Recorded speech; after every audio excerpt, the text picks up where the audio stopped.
ഹരി ഓം. എല്ലാവർക്കും എൻ്റെ വിനീത നമസ്കാരം. ഇന്നത്തെ ഭാഗവത ക്ലാസ്സിലേക്ക് എല്ലാവരെയും സ്വാഗതം ചെയ്യുന്നു. ഇന്ന് ക്ലാസ് നയിക്കുന്നത് നമ്മുടെ എല്ലാവരുടെയും പ്രിയങ്കരനായ ശ്രീമാൻ വിശ്വനാഥൻ സാറാണ്. സാറിനെ സ്നേഹാദരപൂർവ്വം ക്ഷണിക്കുന്നു. ഹരി ഓം സാർ.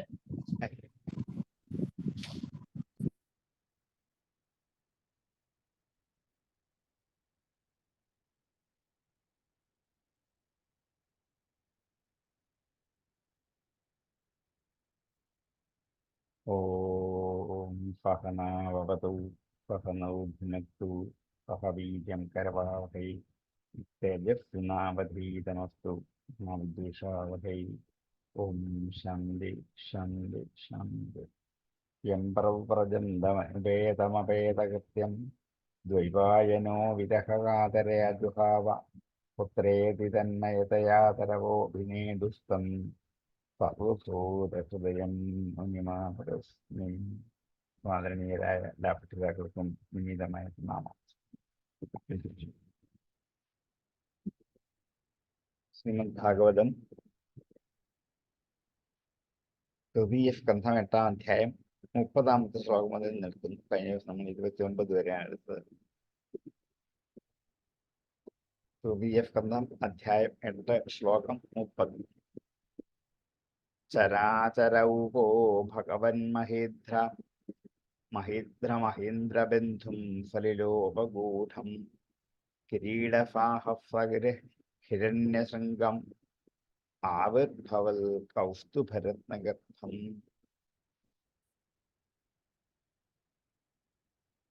ഭഗവാനെ കുറിച്ചുള്ള വർണ്ണന തുടരുകയാണ്.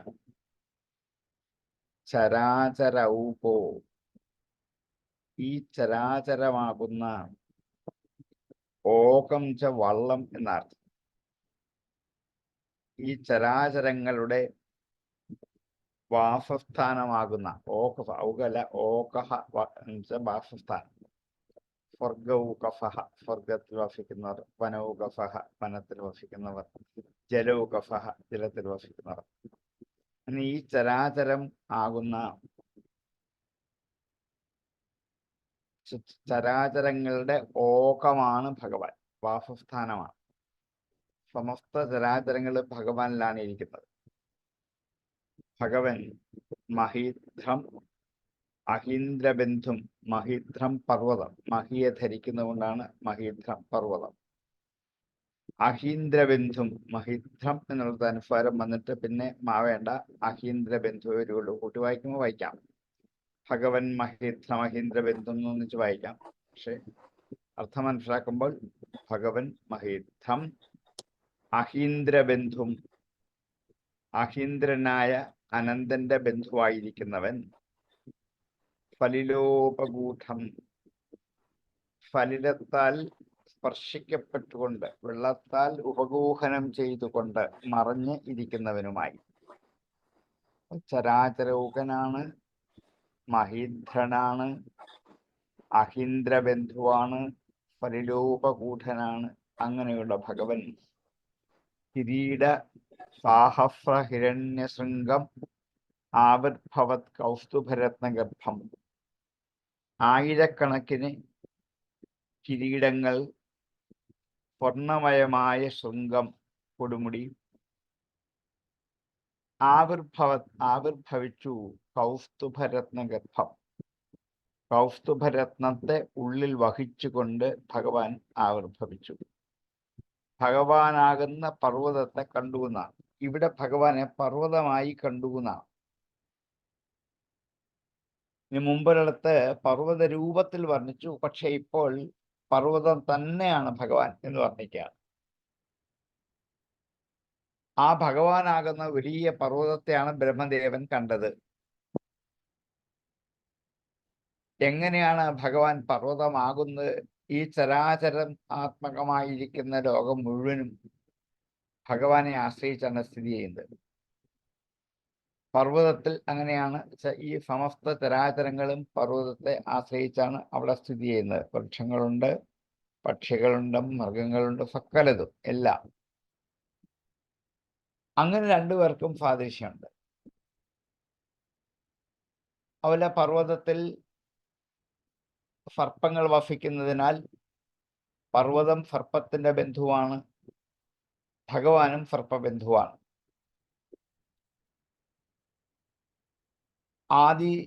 മന്ദരാദികളായ പർവ്വതങ്ങൾ ജലത്താൽ ചുറ്റപ്പെട്ടാണ്, മൂടപ്പെട്ടാണ് പർവ്വതത്തിന്റെ ചുറ്റും. ഭഗവാനും പ്രളയജലത്താൽ മൂടപ്പെട്ടവനാണ്. അനേകം കിരീടങ്ങൾ ഭഗവാന്റെ ശിരസിൽ ശോഭിക്കുന്നു. സഹസ്ര ശീർഷ പുരുഷാഹ എന്നുള്ള ശ്ലോകം അനുസരിച്ച് പർവ്വതങ്ങൾക്കും അനേകം സ്വർണശിഖരങ്ങൾ ഉണ്ട്. ഭഗവാന്റെ മാറിടത്തിൽ കൗസ്തുഭരത്നമുണ്ട്, പർവ്വതങ്ങളുടെ ഉള്ളിലും കൗസ്തുഭരത്നമുണ്ട്. ഇങ്ങനെ എന്തുകൊണ്ട് നോക്കിയാൽ പർവ്വത തുല്യനായ, പർവ്വതം പോലെ ശോഭിക്കുന്ന ഭഗവാനെ ബ്രഹ്മാവ് കണ്ടു എന്നാണ്. ചരാചരൗകോ ഭഗവൻ മഹീധ്രം അഹീന്ദ്രബന്ധും ഫലിലോപഗൂഢം കിരീടഭാഹിരണ്യശൃംഗം ആവിർഭവത് കൗസ്തുഭരത്നഗർഭം. ഫലിലോപഗൂഢം കിരീടഭാഹിരണ്യശൃംഗം അഹീന്ദ്രബന്ധും ആവിർഭവത് കൗസ്തുഭരത്നഗർഭം ചരാചരൗകോ ഭഗവൻ മഹീധ്രം കണ്ടു എന്ന് മുമ്പിലത്തെ ശ്ലോകത്തോടാണ് ചേർക്കുന്നത്. ചരാചരൗകോ ഭഗവൻ മഹീധ്രം അഹീന്ദ്രബന്ധും ഫലിലോപഗൂഢം കിരീടഭാഹിരണ്യശൃംഗം ആവിർഭവൽ കൗസ്തുഭരത്നഗർഭം. ചരാചരൗകോ ഭഗവൻ മഹീധ്രം അഹീന്ദ്രബന്ധും ഫലിലോപഗൂഢം കിരീടഭാഹിരണ്യശൃംഗം ആവിർഭവൽ കൗസ്തുഭരത്നഗർഭം. നിവീതമാംനായ മധുവ്രതശ്രിയാം സ്വകീർത്തിമയ്യാവനമാലയാ ഹരിം സൂര്യേന്ദുവായുവഗ്ന്യഗമം ത്രിധാമഭി പരിക്രമത് പ്രാഥനികേർദുരാഫദം. നിവീതം ആംനായ മധുവ്രതശ്രിയാ, ആംനായങ്ങളാകുന്ന മധുവ്രതങ്ങളുടെ ശ്രീ കൊണ്ട് നിവീതനാണ് ഭഗവാൻ. ആംനായം വേദം, മധുവ്രതം വണ്ട്, ശ്രിയ ശോഭ കൊണ്ട്, വേദങ്ങളാകുന്ന വണ്ടുകളുടെ ശോഭയോട് കൂടിയവൻ. ആംനായ മധുവ്രത ശ്രിയ. ആംനായം വേദമാണ്, മധുവ്രതം വണ്ടുകളാണ്. അങ്ങനെയുള്ള വണ്ടുകളാൽ നിവീതം ചുറ്റപ്പെട്ടവനായി, സ്വകീർത്തിമയ്യ വനമാലയ, സ്വന്തം കീർത്തിയായി തീർന്നിരിക്കുന്ന വനമാലയോടുകൂടി ശോഭിക്കുന്നവനും ഹരിം. അങ്ങനെയുള്ള ഹരിയെ സൂര്യ ഇന്ദു വായു അഗ്നി അഗമം. സൂര്യേന്ദു വായു അഗ്നി അഗമം. സൂര്യൻ അറിയാം, ഇന്ദു ചന്ദ്രൻ, വായു അറിയാം, അഗ്നിയും അറിയാം. ഈ 4 പേർക്ക് അഗമം പ്രാപിക്കാൻ പറ്റാത്തതാണ്. ഇവർക്ക് അവിടേക്ക് എത്തിച്ചേരാൻ പറ്റാത്തതാണ്.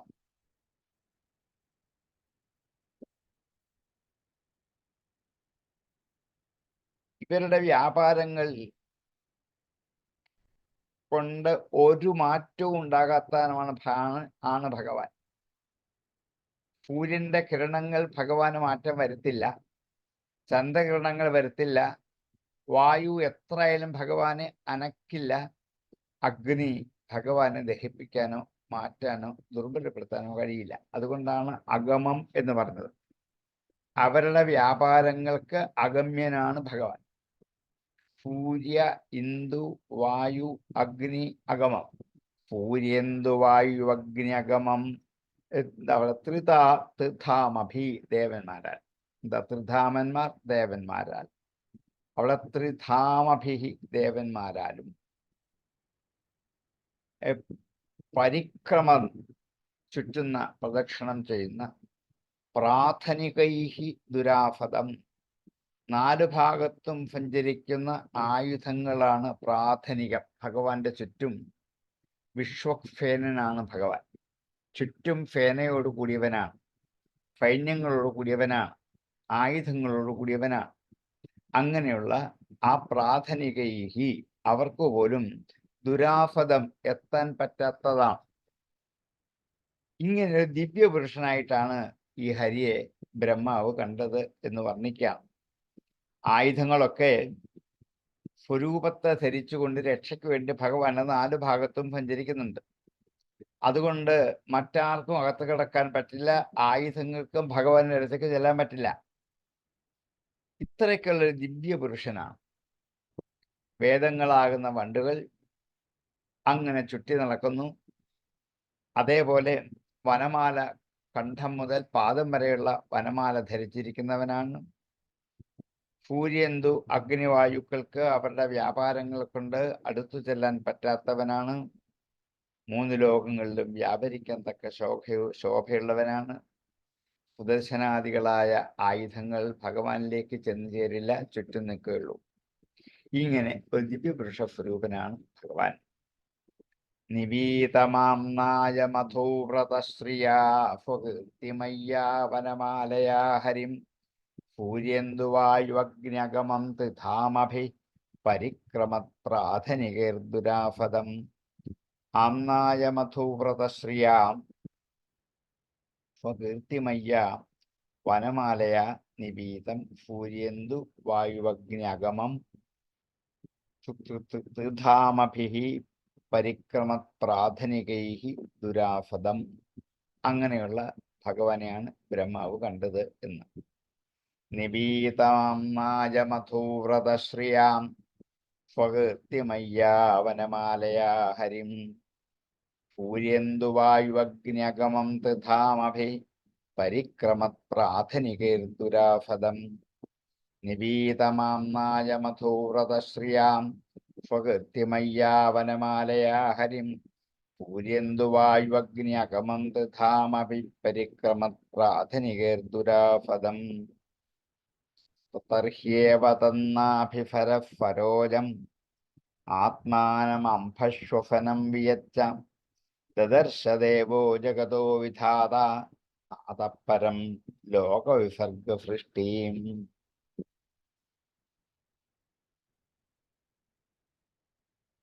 തർഹി ഏവ അങ്ങനെ ആണ് എങ്കിൽ തന്നെ തത് നാഭിഫരഫരോജം ഭഗവാന്റെ നാഭിഫരഫാകുന്ന അതിലുണ്ടായ ഫരോജം ആത്മാനം അതിലുണ്ടായ താൻ അംഭ ശ്വസനം വിയച്ച അംഭഫ് വെള്ളം ശ്വസനം വായു വിയത്ത് ആകാശം. എപ്പോഴാണോ ഭഗവാന്റെ നാഭിയിൽ ആകുന്ന ആ തടാകത്തിലെ താമരയെയും അതിൻ്റെ അകത്ത് തന്നെയും അതിൻ്റെ ചുറ്റും വെള്ളത്തെയും ആ വെള്ളത്തിൽ വായുവിനെയും അതിൻ്റെ ചുറ്റും ആകാശത്തെയും എപ്പോഴാണോ കണ്ടത് ദദർശ ദേവ ജഗതോ വിധാത ജഗത്തിൻ്റെ വിധാതാവായ ബ്രഹ്മാവ് എപ്പോഴാണോ ഭഗവാന്റെ നാഭിഫരഫും അതിലുള്ള ഫരോജവും അതിലുള്ള തന്നെയും അതിൻ്റെ അകത്തുള്ള വെള്ളത്തെയും വായുവിനെയും വിയത്തിനെയും ആകാശത്തെയും ദദർശ കണ്ടുവോ? ആരാണ് ദേവോ ജഗതോ വിധാത? അതപ്പരം വിസർഗദൃഷ്ടി. അതപ്പരം അതിൻ്റെ അപ്പുറത്ത് ലോകത്തിൻ്റെ വിസർഗത്തിൽ സൃഷ്ടിയിൽ സങ്കല്പത്തോടു കൂടിയ ബ്രഹ്മാവ് അതിൻ്റെ അപ്പുറം മറ്റൊന്നും കണ്ടില്ല. ഈ ചുറ്റുമുള്ള ഇത്ര മാത്രമേ കണ്ടുള്ളൂ. സൃഷ്ടിക്കേണ്ട ഒരു പദാർത്ഥങ്ങളെയും പിന്നെ കണ്ടില്ല. ചുറ്റോട് ചുറ്റും നോക്കുമ്പോൾ വെള്ളം, വായു, ആകാശം, ഇത് മാത്രമേ കാണുകയുള്ളൂ. അതപ്പരം ദദർശ, അതപ്പരം ദദർശ അതിനപ്പുറത്തൊന്നും കണ്ടില്ല. ലോക വിസർഗ ദൃഷ്ടി, ലോകത്തിന്റെ സൃഷ്ടിക്ക് വേണ്ടി കണ്ണുള്ളവനായ കണ്ണു പായിക്കുന്നവനായ ആ വിധാതാവ് അതിൻ്റെ അപ്പുറം ഒന്നും കണ്ടില്ല. ഇനി എങ്ങനെയാണ് സൃഷ്ടിക്കേണ്ടത്? സൃഷ്ടിക്കാനുള്ള ഉപകരണങ്ങൾ എന്തെങ്കിലും വേണ്ടേ? അറിവ് വേണ്ടേ? അല്ലാതെ സൃഷ്ടിക്കാൻ പറ്റും? ഇപ്പൊ തന്നെ കണ്ടു, താമര കണ്ടു, വെള്ളം കണ്ടു, ഒക്കെ കണ്ടു. ഇനി അങ്ങനെ സൃഷ്ടിക്കും? എവിടെയാ തുടങ്ങേണ്ടത്? ആര് പറഞ്ഞു തരും? ആരോട് ചോദിക്കണം? ബ്രഹ്മാവ് ആകപ്പാടെ ആശങ്കാകുലനായി. തർഹ്യേവ തന്നാഭിഫരഫരോജം ആത്മാനമംഭശ്വസനം വിയച്ച ദദർശദേവോ ജഗതോ വിധാതാം നാദപരം ലോകവിസൃഷ്ടദൃഷ്ടിയും. തർഹ്യേവ തന്നാഭിഫരഫരോജം ആത്മാനം അംഭഃ ശ്വസനം ച വിയത്ത് ച ദദർശ ലോകവിസർഗദൃഷ്ടിഃ ജഗതഃ വിധാത ദേവഃ അതഃപരം ന ദദർശ. തർഹ്യേവ തന്നാഭിഫരഫരോജം ആത്മാനമംഭശ്വസനം വിയച്ച ദദർശ ദേവോ ജഗതോ വിധാത നാദപരം ലോകവിസൃഷ്ടദൃഷ്ടി. തർഹ്യേവ തന്നാഭിഫരഫരോജം ആത്മാനമംഭശ്വസനം വിയച്ച ദദർശ ദേവോ ജഗതോ വിധാത നാദപരം ലോകവിസൃഷ്ടദൃഷ്ടി. സ്വകർമ്മബീജം രജസോപരക്തഃ പ്രജാഭിസൃക്ഷന്യദേവ ദൃഷ്ട്വാ അസ്തൗദ്വിസർഗാഭിമുഖസ്തമീഡ്യം അവ്യക്തവർത്തന്യഭിവേശിതാത്മാ. സഹ അവൻ കർമ്മബീജം, കർമ്മത്തിന്റെ ബീജത്തെ രജസ് കൊണ്ട്, രജോ ഗുണം കൊണ്ട്, ഉപരക്ത വ്യാപരിച്ചവൻ, വ്യാപ്തൻ, രജോ ഗുണം കൊണ്ട് വ്യാപിച്ചവനായ ബ്രഹ്മാവ്, രജസ ഉപരക്ത സഹ അവൻ, പ്രജാഹ ഫിഫൃക്ഷൻ പ്രജകളെ സൃഷ്ടിക്കുവാൻ ആഗ്രഹിച്ചുകൊണ്ട്, പ്രജകളെ ഫിഫൃക്ഷൻ സൃഷ്ടിക്കാനുള്ള ഇച്ഛയോടെ, ഇയദേവ ദൃഷ്ടുവ ഇയത്തേവ ഇത്ര മാത്രമേ ഉള്ളൂ എന്ന് കണ്ടിട്ട്, ജഗത്തിന്റെ കർമ്മബീജമായിരിക്കുന്ന ആ തൻ്റെ സൃഷ്ടിക്കാനുള്ള സങ്കല്പത്തെ അസ്തൗത് വിസർഗാഭിമുഖ, അസ്തൗത് സ്തുതിച്ചു, വിസർഗ അഭിമുഖ സൃഷ്ടിയിൽ അഭിമുഖനായിരിക്കുന്ന ബ്രഹ്മാവ്, സൃഷ്ടിയിൽ ഉന്മുഖനായിരിക്കുന്ന ബ്രഹ്മാവ്, സൃഷ്ടിക്കണമെന്നുള്ള ഇച്ഛയോടുകൂടി ഇരിക്കുന്നവനായ ബ്രഹ്മാവ്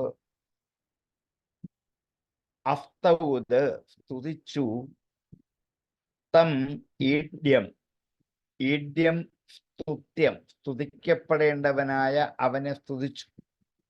അസ്തൗത് വിസർഗാഭിമുഖ തം ഈഡ്യം, അസ്തൗത് വിസർഗാഭിമുഖസ്തമീഡ്യം. അസ്തൗത് സ്തുതിച്ചു, വിസർഗ അഭിമുഖം സൃഷ്ടിക്ക് അഭിമുഖനായി നിൽക്കുന്ന ആ ബ്രഹ്മാവ്, തം അവനെ, ഭഗവാനെ, ഈഡ്യം സ്തുതിക്കപ്പെടേണ്ടവനായ ഭഗവാനെ അസ്തോത് സ്തുതിച്ചു. എങ്ങനെ? അവ്യക്തവർത്മനി അഭിവേശിതാത്മാം, അവ്യക്തമായ വഴിയിൽ, വർത്മനി വഴിയിൽ, ഇനിയും മുമ്പോട്ടുള്ള വഴി അവ്യക്തമാണ്. ഇത്രയും കാണാം, വെള്ളം കാണാം, വായു കാണാം, ആകാശം കാണാം, അതിൻ്റെ അപ്പുറത്ത് എന്താണെന്നറിയില്ല. വഴികൾ അവ്യക്തമാണ്. അഭിവേശിതാത്മാ, അതിലേക്ക് തൻ്റെ ആത്മാവിനെ അഭിവേശിച്ചവനായി, തൻ്റെ മനസ്സിനെയും ബുദ്ധിയെയും ഈ വിഷയത്തിലേക്ക് കടത്തി ഉറപ്പിച്ചു വെച്ചവനായ ബ്രഹ്മാവ് ഭഗവാനെ സ്തുതിച്ചു. ഭഗവാനെ സ്തുതിച്ചപ്പോൾ മനസ്സും മുഴുവനും ഇനിയും എന്ത്, എങ്ങനെ എന്ന ചോദ്യമാണ്. എന്തൊക്കെ കൂട്ടിച്ചേർത്ത് എന്തിനെ ഉണ്ടാക്കണം? ഇവിടെ എന്തൊക്കെയാണ് ഉണ്ടായിരുന്നത് അറിയില്ലല്ലോ. അങ്ങനെ ഉള്ളതിനെ കാണിച്ചു കൊടുക്കണം. സൃഷ്ടിക്കാനുള്ള അറിവ് വേണം. അത് എനിക്കിപ്പം നഷ്ടപ്പെട്ടു പോയി. അതുകൊണ്ട് പ്രജകളെ സൃഷ്ടിക്കാൻ വേണ്ടി മനസ്സിരുത്തി ഉണ്ടായവനാണ് താൻ. അതുകൊണ്ട് രജോ ഗുണം കൊണ്ട് വ്യാപ്തനുമാണ്. പക്ഷെ ഇപ്പൊ തനിക്ക് എങ്ങനെ സൃഷ്ടിക്കണം എന്നുള്ള വഴി ഒരു നിശ്ചയമില്ല.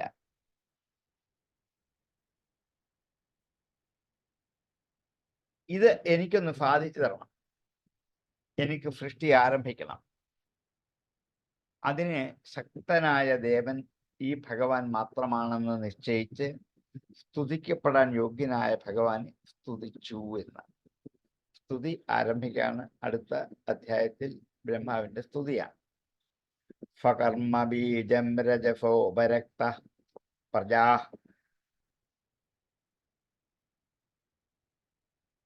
ശുശ്രൂക്ഷന്നിയദേവ ദൃഷ്ട്വാം അസ്തോദ്വിസർഗാഭിമുഖസ്തമീഡ്യം അവ്യക്തവർണ്ണന്യഭിവേശിതാത്മാം. രജസാ ഉപരക്തഃ പ്രജാഃ ശുശ്രൂക്ഷൻ വിസർഗാഭിമുഖഃ അവ്യക്തവർണ്ണനി അഭിവേശിതാത്മാ സഹ യത് ഏവ ദൃഷ്ട്വാ കർമ്മബീജം ഈഡ്യം തം അസ്തൗത്. ഫകർമ്മബീജം രജസോപരക്ത പ്രജാശുശ്രൂക്ഷന്നിയദേവ ദൃഷ്ട്വാ അസ്തോദ്വിസർഗാഭിമുഖസ്തമീഡ്യമൗവ്യക്തവർണ്ണന്യഭിവേശിതാത്മാം. സ്വകർമ്മബീജം രജസോപരക്ത പ്രജാശുശ്രൂക്ഷന്നിയദേവ ദൃഷ്ട്വാ അസ്തോദ്വിസർഗാഭിമുഖസ്തമീഡ്യമൗവ്യക്തവർണ്ണന്യഭിവേശിതാത്മാം. അങ്ങനെ ബ്രഹ്മാവിന്റെ ഭഗവത് സ്വരൂപത്തെ വർണ്ണിച്ചുകൊണ്ട് ഈ അധ്യായം ഉപസംഹരിച്ചു. അടുത്ത അധ്യായത്തിൽ ബ്രഹ്മാവിന്റെ സ്തുതിയാണ്. ബ്രഹ്മസ്തുതി എന്ന് പ്രസിദ്ധമായത് വാസ്തവത്തിൽ ഭാഗവത ദശമസ്കന്ധത്തിലാണെങ്കിലും ഇവിടെയും ഒരു ബ്രഹ്മാവിന്റെ സ്തുതി, ഭഗവാനെ സ്തുതിക്കുന്നത് നമുക്ക് കാണാം. അതുകൊണ്ട് 9-ാം അധ്യായം നമുക്ക് ആരംഭിക്കാം. 9-ാം അധ്യായത്തിൽ ഭഗവാന്റെ സ്തുതിയാണ്. ബ്രഹ്മോവാചാം ജ്ഞാതോऽസി മേദ്യഫുചിരന്നനുദേഹഭാജാം നജ്ഞായത്തെ ഭഗവതോ ഗതിരിത്യവദ്യം നാന്യസ്ത്വദസ്തി ഭഗവന്നപി തന്ന ശുദ്ധം മായാഗുണം വ്യതികരാദ്യത് യത് ഗുരുർവിഭാസീം. ജ്ഞാതഃ അസി, അറിയപ്പെടുന്നവനാണ് അങ്ങ്. ജ്ഞാതഃ അസി, അറിയപ്പെട്ടവനാണ്. മേ, എനിക്ക്. അദ്യ, ഇപ്പോൾ. മേ അദ്യ ജ്ഞാതഃ അസി, എനിക്ക് ഇന്ന് അറിയപ്പെട്ടവനായിരിക്കുന്നു അങ്ങ്. ശുചിരാത് നനു ദേഹഭാജാം. ശുചിരാത്, വളരെ കാലമായി. ദേഹത്തെ എടുത്തവർക്ക്, ദേഹഭാജാം, ശരീരമെടുത്തവർക്ക്.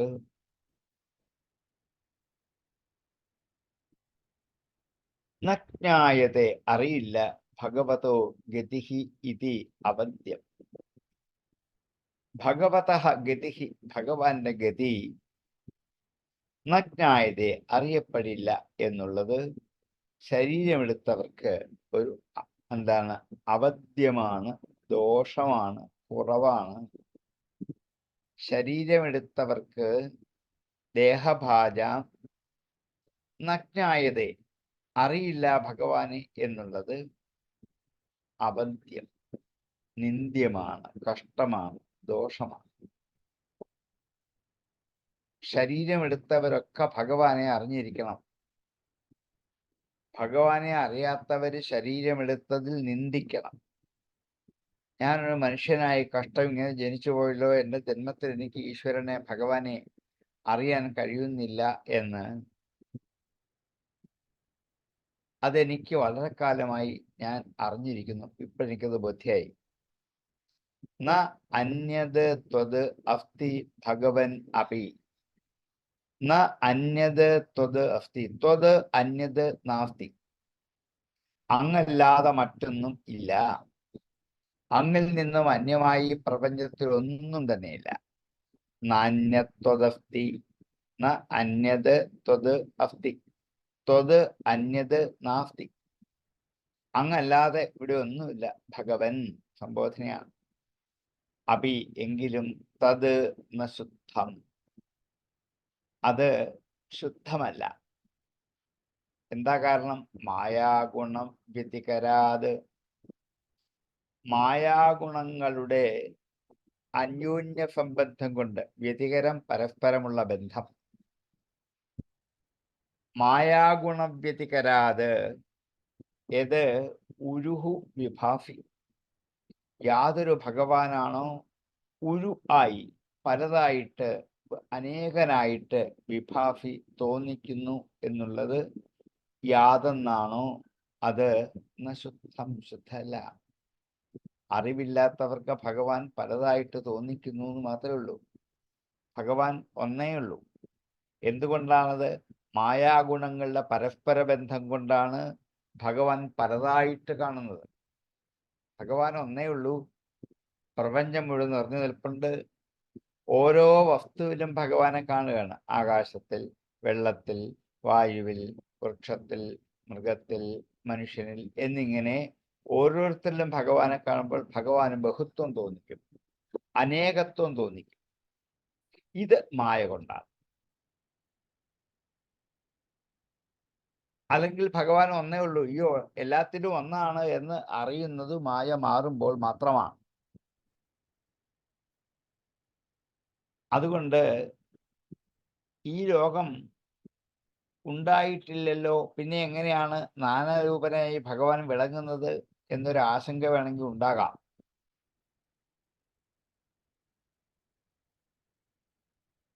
അതാണ് മായയുടെ ഗുണം കൊണ്ടാണ് നാനാരൂപമായി കാണപ്പെടുന്നത്.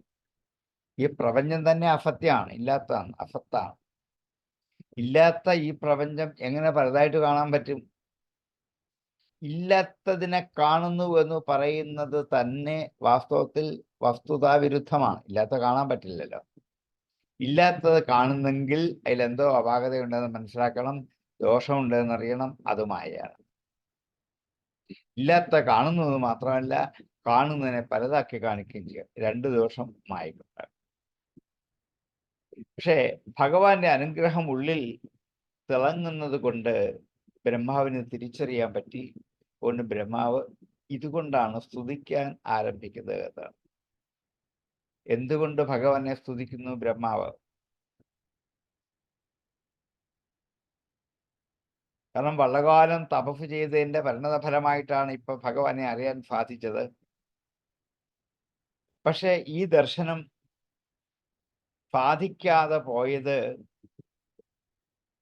ശരീരമുള്ളവർക്കൊരു ദോഷം തന്നെയാണ്. ഞാനും ആ കൂട്ടത്തിൽപ്പെട്ടതാണ്. എനിക്കൊരു ശരീരമുണ്ട്. ശരീരികളായിട്ട് ജനിച്ചവർക്കൊക്കെ ഭഗവാനെ അറിയാതെ പോയി എന്നുള്ളൊരു ദോഷം തന്നെയാണ്. മായാഗുണബന്ധം കൊണ്ട് എന്താണ് ആ ഭഗവാനെ അനേക സ്വരൂപനായി കാണപ്പെടുന്നു. അത് ഈ പ്രപഞ്ചത്തിൽ കാണപ്പെടുന്നു, ഇല്ലാത്ത പ്രപഞ്ചത്തിൽ കാണപ്പെടുന്നു. മായയുടെ ബന്ധം കൊണ്ട് മാത്രമാണ്. ഇതാണ് ശരിയായ മായ എന്ന് ഞാൻ തിരിച്ചറിഞ്ഞിട്ട് അങ്ങനെ സ്തുതിക്കാൻ പോവാം. എന്തുകൊണ്ട് സ്തുതിക്കുന്നു എന്നുള്ള ചോദ്യത്തിന് മറുപടിയാണ് എന്നെ ഇപ്പൊ സ്തുതിക്കാൻ പറപ്പെട്ടത്. ഇതുകൊണ്ട് മാത്രമാണ്. ജ്ഞാതോഫിമേദ്യഫുചിരന്നനുദേഹഭാജം നഗ്നായതേ ഭഗവതോ ഗതിരിത്യവദ്യം നാന്യത്വദസ്തി ഭഗവന്നപി തന്ന ശുദ്ധ്യം മായാഗുണ വ്യതികരാത് യദുരുർവിഭാസി. മായാഗുണം വ്യതികരാത് യത് ഉരുഹു വിഭാസി. മായാഗുണം വ്യതികരാത് യദുരുർവിഭാസി. ചൊല്ലുമ്പം വേർതിരിച്ചിട്ട് ചൊല്ലിയാലേ ഉരു വരികയുള്ളൂ. അല്ലെങ്കിൽ അത് വരില്ല. അത് എവിടെയെങ്കിലുമൊക്കെ മുങ്ങിപ്പോവും. അത് വരാതിരിക്കണമെങ്കിൽ ഒന്ന് പദം പിരിച്ച് കൂട്ടിച്ചേർത്ത് വായിച്ച് മനസ്സിലാക്കണം. കുചിരാത് മേ അദ്യ ജ്ഞാതഃ അഭി ഭഗവതഃ ഗതിഃ ന ജ്ഞായതേ ഇതി ദേഹഭാജാം അവദ്യ. ഹേ ഭഗവൻ, ത്വദന്യത് ന അസ്തി അപി തത് ന ശുദ്ധം മായാഗുണം വ്യതികരാത് ഉരുഹു വിഭാസി ഇതി യത് ജ്ഞാതോഫിമേദ്യഫുചിരന്നനു ദേഹഭാജം നഗ്നായതേ ഭഗവതോ ഗതിരിത്യവദ്യം നാന്യത്വദസ്തി ഭഗവന്നപി തന്ന ശുദ്ധം മായാഗുണം വ്യതികരാദിദുരുർവിഭാസി. ജ്ഞാതോഫിമേദ്യഫുചിരന്നനു ദേഹഭാജം നഗ്നായതേ ഭഗവതോ ഗതിരിത്യവദ്യം നാന്യത്വദസ്തി ഭഗവന്നപി തന്ന ശുദ്ധം മായാഗുണം വ്യതികരാദിദുർവിഭാവി രൂപം യദേതദവബോധരഫോദയേന ശശ്വന്നപർത്തതമഫസ്വദനുഗ്രഹായ ആദൗ ഗൃഹീതമവതാരശതൈകബീജം എന്നാഭിപത്മഭവനാദഹമാവിരാഫം. രൂപം യത് ഏതത് അവബോധരഫോദയേന, അവബോധരഫോദയം ജ്ഞാനരഫത്തിന്റെ ഉദയം കൊണ്ട്. അവബോധം ജ്ഞാനമാണ്, അറിവാണ്. സാന്ദ്രാനന്ദാവബോധാത്മകം എന്ന് നാരായണീയത്തിൽ പഠിക്കുമ്പം സാന്ദ്രമായ ആനന്ദത്തെ അറിയുന്ന, അതിനെ അറിയിക്കുന്ന ജ്ഞാനസ്വരൂപനാണ് അങ്ങ് എന്നാണ് അവൾ അർത്ഥം പറയുക. അപ്പൊ ഇവിടെ അവബോധത്തിന് പൂർണ്ണമായ അറിവ്, അവ പൂർണ്ണമാണ്. അവബോധം പൂർണ്ണമായ അറിവ്. അങ്ങനെ അവബോധരഫോദയേന, അവബോധമാകുന്ന രഫത്തിന്റെ ഉദയം കൊണ്ട്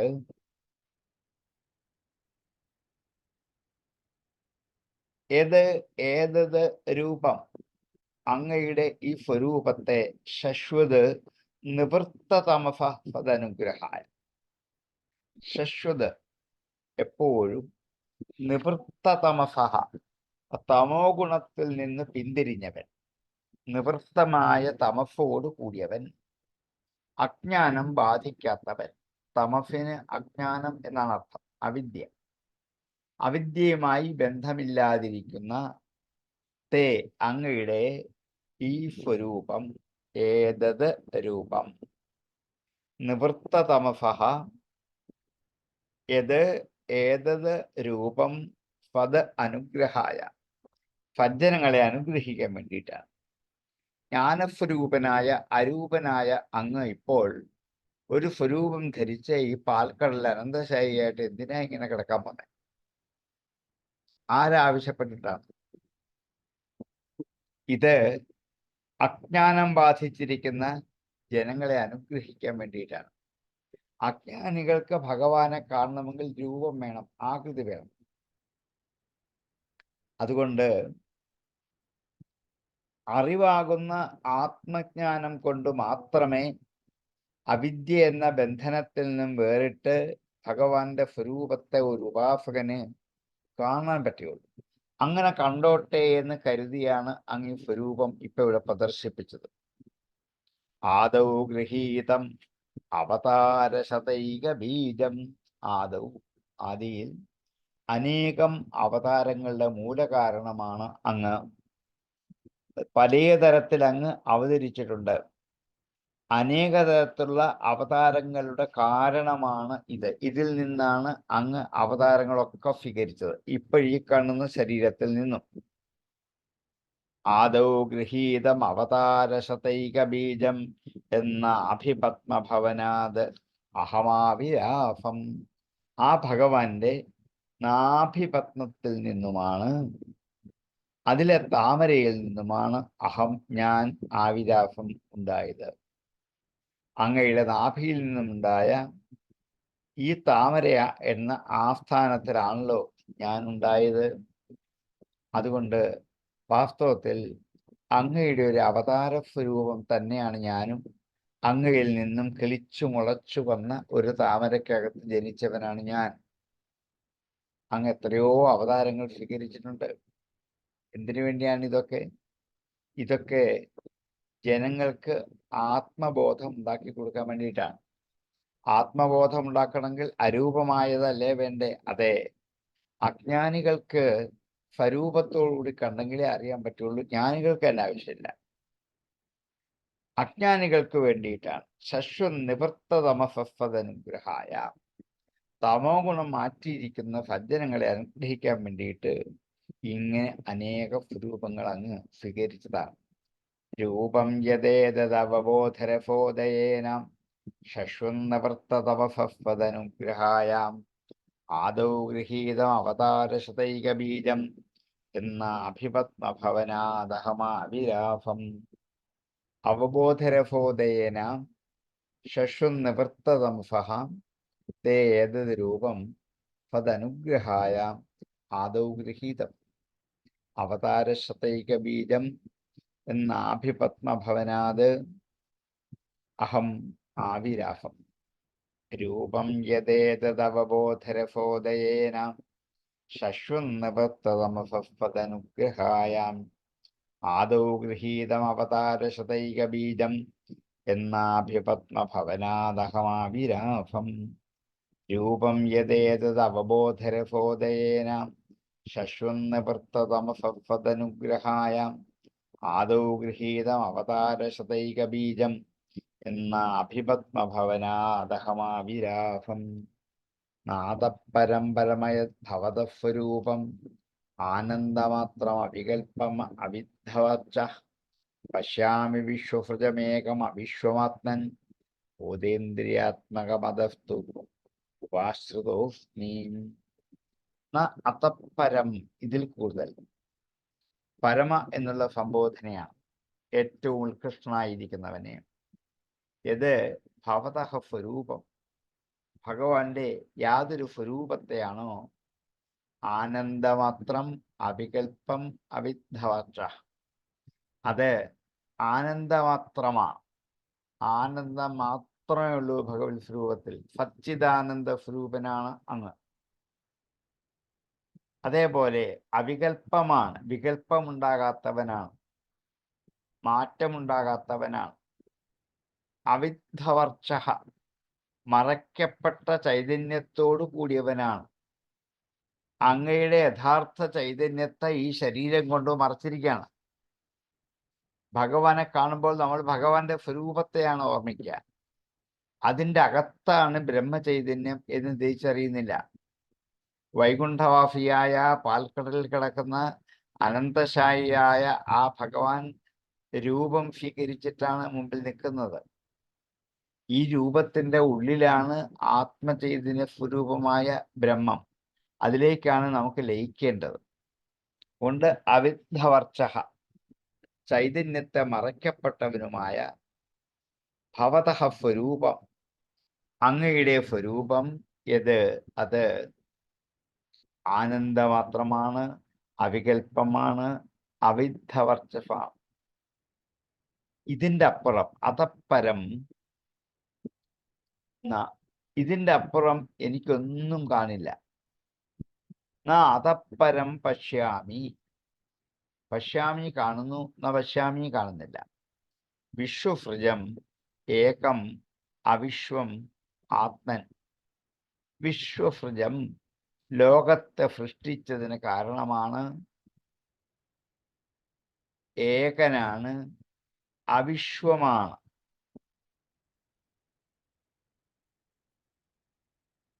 കാരണം വിശ്വത്തെ സൃഷ്ടിച്ചു, പക്ഷെങ്കിൽ അങ്ങ് ലോകത്തിൽ നിന്നും വിശ്വത്തിൽ നിന്നും അപ്പുറത്താണ്, അവിശ്വനാണ്. കാരണം ഈ വിശ്വത്തിലെ ഒന്നും അങ്ങേ ബാധിക്കത്തില്ല. ഒരു മായായവനികയാണ് അങ്ങയുടെ മുമ്പിൽ ഈ വിശ്വം. അതിൻ്റെ അകത്താണ് അങ്ങ് നിലനിൽക്കുന്നത്. കണ്ണിന് കണ്ണ്, മനമാകുന്ന കണ്ണ്, അതിന് കണ്ണായിരുന്ന പൊരുൾ എന്ന് ഹരിനാമകൃതത്തിൽ പറയും. അത് തന്നെ. അതുകൊണ്ട് അവിശ്വം, വിശ്വത്തിന്റെ അപ്പുറത്തുള്ളവനായിരിക്കുന്ന ഹേ ആത്മൻ, സർവാത്മകനായ ഭഗവൻ, ഭൂതേന്ദ്രിയാത്മകമത, ഭൂത ഇന്ദ്രിയ സ്വരൂപമായിരിക്കുന്നതും ഭൂതേന്ദ്രിയാത്മകം ഏകനുമായിരിക്കുന്നവനായ തേ അധഃ രൂപം, അങ്ങയുടെ ഈ രൂപത്തെ ഉപാശ്രിതഃ അസ്മി, ഞാൻ ആശ്രയിക്കുന്നു. ഭൂത ഇന്ദ്രിയ ആത്മകം അധഃ ത ഉപാശ്രിതഃ അസ്മി. ഭൂതേന്ദ്രിയാത്മകമധഃ ത ഉപാശ്രിതോസ്മി. ഭൂതേന്ദ്രിയാത്മകനാണ് എന്നുള്ളത് കൊണ്ട് അധഃ, അതുകൊണ്ട് തന്നെ അങ്ങയുടെ ഈ സ്വരൂപത്തെ, അങ്ങയുടെ സ്വരൂപത്തെ അഹം ഉപാശ്രിതഃ അസ്മി, ഞാൻ ആശ്രയിക്കുന്നവനായി തീർന്നിരിക്കുന്നു. കാരണം ഉത്കൃഷ്ടനായ അങ്ങ് ആത്മചൈതന്യ സ്വരൂപനായ ഭഗവാനാണ്. അങ്ങല്ലാതെ പ്രപഞ്ചത്തിൽ ഒന്നുമില്ല. അങ്ങ് ആനന്ദമാത്രകനാണ്. അങ്ങയ്ക്കൊരു ഭേദവുമില്ല. ഉള്ളിൽ ഗൂഢമായി ആത്മചൈതന്യം നിറച്ചു വെച്ചവനാണ്. ഇതല്ലാതെ ഞാൻ ഈ ലോകത്തിൽ ഒന്നും കാണുന്നില്ല. ഈ ലോകത്തിൻ്റെയൊക്കെ അപ്പുറത്താണ് അങ്ങയുടെ സ്വരൂപം. അതുകൊണ്ട് ആ സ്വരൂപഭൂതനായ ഉപാദാന കർത്താവായ ഈ രൂപത്തെ ഞാനിതാ ആശ്രയിക്കുന്നു എന്ന് പരമനായ ഭഗവാനെ ആശ്രയിക്കുന്നു എന്ന് ഉപസംഹരിക്കാം. നാഥപരംപരമയദ്ഭവതസ്വരൂപം ആനന്ദമാത്രമവികൽപ്പം അവിദ്ധവർച്ച പശ്യാമി വിശ്വസൃജമേകമവിശ്വമാത്മൻ ഭൂതേന്ദ്രിയാത്മകമതസ്തൗപാശ്രിതോസ്മി. ഹേ പരമ, ആനന്ദമാത്രം അവികൽപ്പം അവിദ്ധവർച്ച ഭവതഃ സ്വരൂപം യത് അതഃപരം ന പശ്യാമി. അവിശ്വം വിശ്വസൃജം ഭൂതേന്ദ്രിയാത്മകം ഏകം തേ അധഃ ഉപാശ്രിതഃ അസ്മി. നാഥപരംപരമയദ്ഭവതസ്വരൂപം ആനന്ദമാത്രമവികൽപ്പമവിദ്ധവർച്ചാം പശ്യാമി വിശ്വസൃജമേകമവിശ്വമാത്മൻ ഭൂതേന്ദ്രിയാത്മകമതസ്തൗപാശ്രിതോസ്മി.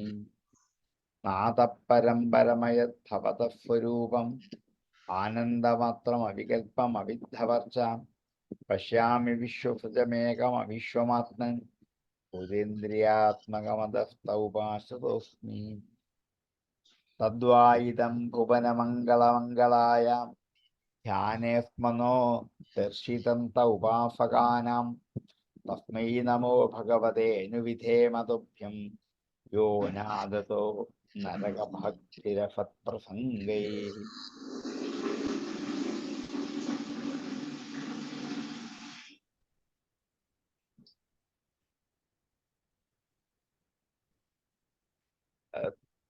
തദ്വാ ഇതം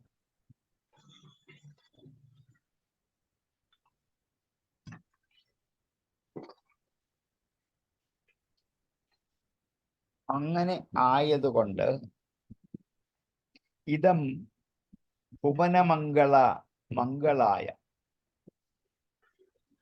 ഹേ ഭുവനമംഗള സംബോധനയാണ്. മംഗളത്തിനായിക്കൊണ്ട് ഹേ ഭുവനമംഗള മംഗളായ ഇതം ഈ ലോകത്തെ ധ്യാനേസ്മനോദർശിതം ധ്യാനത്തിൽ നോ ഞങ്ങൾക്ക് ദർശിതം സ്മ കാണിച്ചു തന്നുവല്ലോ. ത ഉപാസകാനാം. ത എന്നുള്ള അർത്ഥം പറയുമ്പോൾ തേ എന്നാകും. ത എന്ന് മാത്രമൊരു വാക്കില്ല. തേ ഉപാസകാനാം അങ്ങയുടെ ഉപാസകന്മാർക്ക് ധ്യാനത്തിൽ കാണിച്ചു കൊടുത്ത സ്വരൂപമാണല്ലോ ഇത് എന്നർത്ഥം.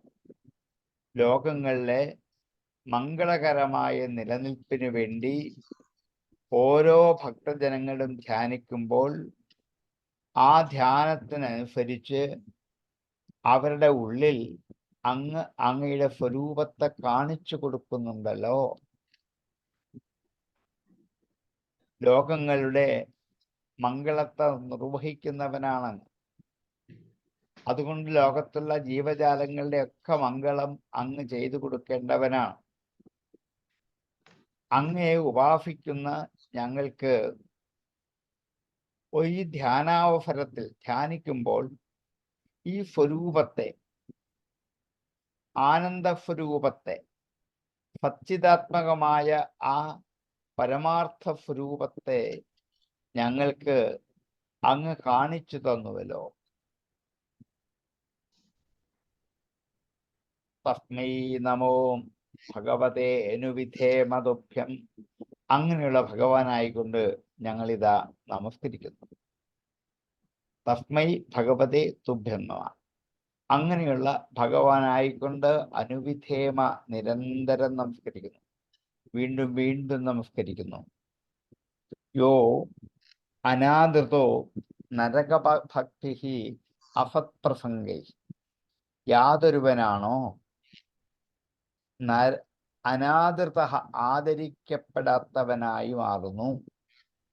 നരകഭക്തി നരകം അനുഭവിക്കുന്നവരാൽ അങ്ങ് ആദരിക്കപ്പെടാത്തവനാണ്. അങ്ങനെയുള്ള അങ്ങേക്ക് ഞങ്ങളിതാ നമസ്കരിക്കുന്നു. അഫത് പ്രസംഗൈ, അഫത്തുകളെ പ്രസംഗിക്കുന്നവർ, അഫത്തുകളോട് ചേർച്ചയുള്ളവരായ, ഇല്ലായ്മയോട് ചേർച്ചയുള്ളവരായ, അഫത്തിനോട് ഭംഗം, പ്രഭംഗം എന്നുള്ളതിന് ഇവിടെ പ്രകൃഷ്ടമായ ഭംഗം, അടുപ്പം എന്നാണ്. മലയാളത്തിൽ പറയുന്ന പ്രസംഗമല്ല, പ്രകൃഷ്ടമായ ഭംഗം എന്നാണ്.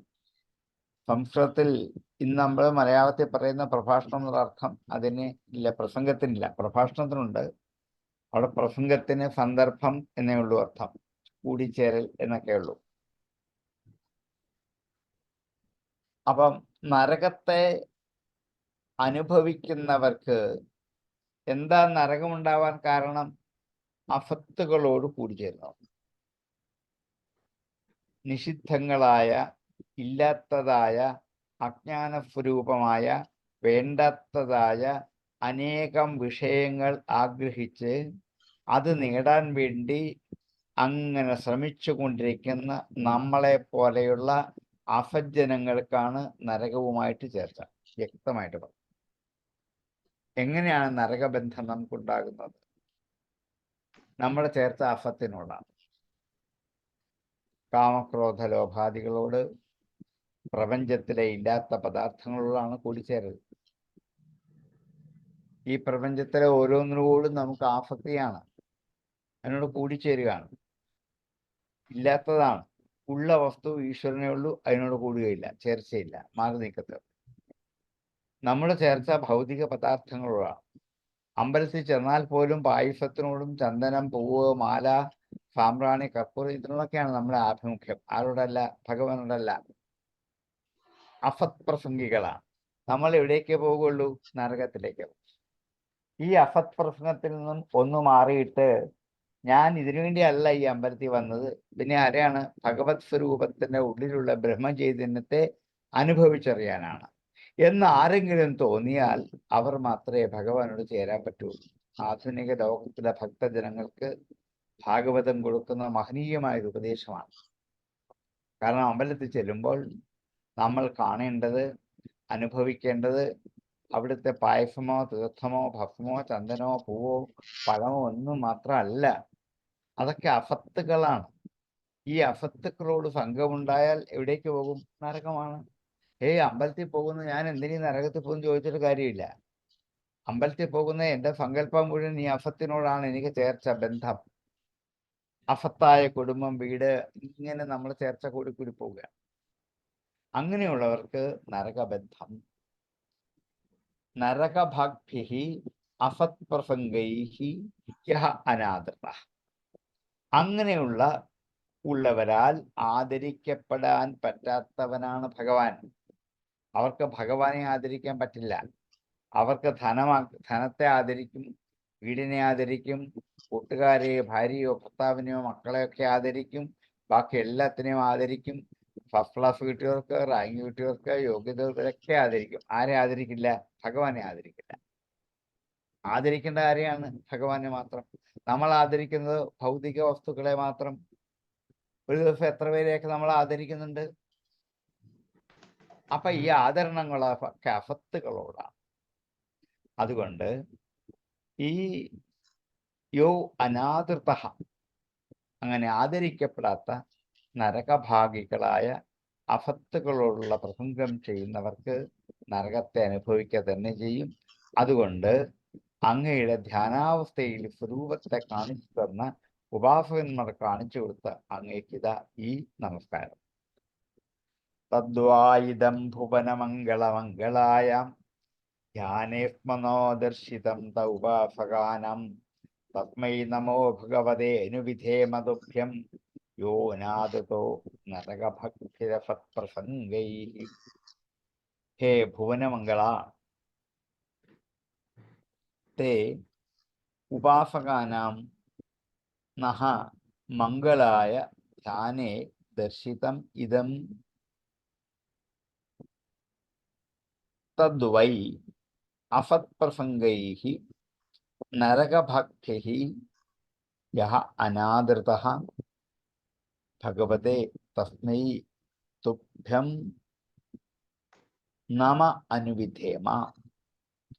തദ്വായിദം ഭുവനമംഗളമംഗളായ ധ്യാനേസ്മനോ ദർശിതം തൗപാസകാനം തസ്മൈ നമോ ഭഗവതേനുവിധേമ തുഭ്യം യോ നാദതോ നരകഭക്തിരഫത്പ്രസംഗൈ. തദ്വായിദം ഭുവനമംഗളമംഗളായ ധ്യാനേസ്മനോ ദർശിതം തൗപാസകാനം തസ്മൈ നമോ ഭഗവതേനുവിധേമ തുഭ്യം യോ നാദതോ നരകഭക്തിരഫത്പ്രസംഗൈ. നമ്മുടെ സമയം ഏതാണ്ട് ആയിരിക്കാണ്. നമുക്ക് അവിടെ നിന്ന് ഉപസംഹരിക്കാം. അടുത്ത 5-ാമത്തെ ശ്ലോകം മുതൽ നമുക്ക് നാളെ ഒന്ന് ചർച്ച ചെയ്യാം. ഉപസംഹരിച്ചതിന് ശേഷം ആശങ്കയുള്ളവർക്ക് ചോദിക്കാം. ഓം പൂർണ്ണമദ പൂർണ്ണമിദം പൂർണ്ണാത് പൂർണ്ണമുദച്യതേ പൂർണ്ണസ്യ പൂർണ്ണമാദായ പൂർണ്ണമേവാവശിഷ്യതേ. ഓം ശാന്തി ശാന്തി ശാന്തി.